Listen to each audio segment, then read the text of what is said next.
salam sejahtera bagi kita semua. Pada kesempatan yang baik dan didukung dengan suara yang cerah, kita juga bersama berkumpul pada hari ini. Sebelumnya saya mengucapkan terima kasih kepada Kepala Sekolah SMA 1 Cerah dan teman-teman panitia yang telah mengundang saya pada acara EduFair pada hari ini. Dan juga kepada hadirin sekalian yang telah meluangkan waktunya pada hari ini. Tidak lupa kita panjatkan puji dan syukur kepada Tuhan Yang Maha Esa.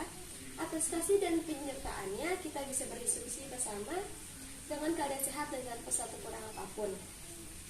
Sebelumnya, perkenalkan, nama saya Leoni dan saya sekarang bekerja sebagai auditor eksternal di sebuah KAP ceria yang terletak di Jakarta Pusat. Pada hari ini kita akan berdiskusi mengenai penerapan ilmu audit dalam kehidupan sehari-hari. Namun sebelumnya saya ingin bertanya, apa yang terlintas di benak kalian pada saat pertama kali mendengar kata audit atau auditor?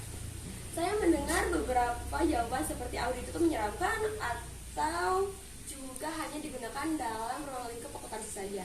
Jawaban ini sama seperti pada saat saya mendengar kata audit ataupun auditor.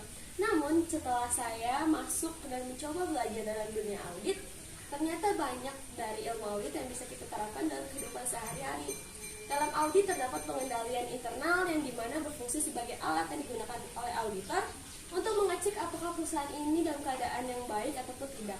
Tentunya pengendalian internal ini tidak hanya digunakan dalam dunia akuntansi saja, namun juga dalam kehidupan kita.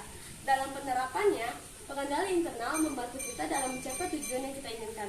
Mungkin pada hari ini sekalian, yaitu anak-anak kelas 12, adik-adik sekarang ini ingin masuk ke dunia PTN ataupun universitas favorit kalian.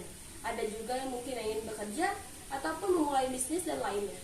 Cara pengendalian internal dalam membantu kita mencapai tujuan adalah melalui komponen di dalamnya.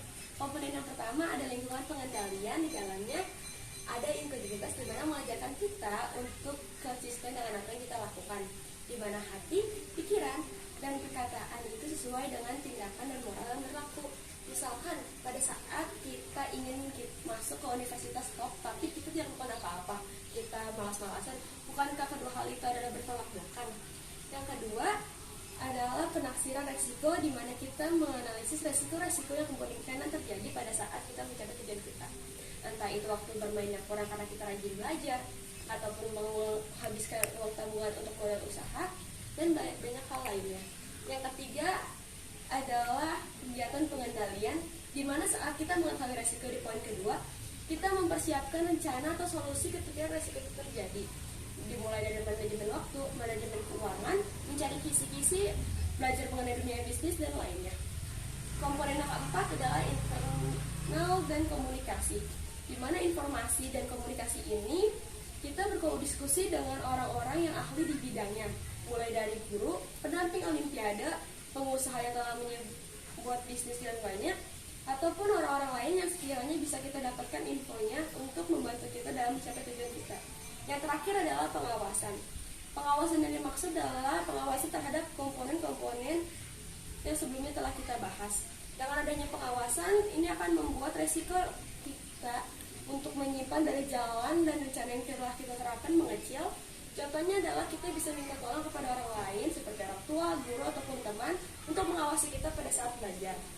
Dari pembahasan kali ini terlihat bukan bahwa ilmu audit bisa diterapkan dalam kehidupan sehari-hari dan tidak terlihat menyeramkan itu. Materi yang bisa saya sampaikan cukup sampai di sini, dan balik lagi kepada kalian bagaimana cara kalian mengimplementasikannya sehingga dapat mencapai tujuan kalian. Saya harap kita semua yang di sini dapat mencapai tujuan kita masing-masing. Tidak apa-apa jika memiliki tujuan yang berbeda dari kebanyakan orang, karena pada hakikatnya semua manusia itu adalah punya keunikannya sendiri-sendiri. Mohon maaf apabila ada tindakan dan perilaku saya yang kurang berkenan. Terima kasih atas perhatian dan kesempatannya. Selamat pagi dan salam sehat.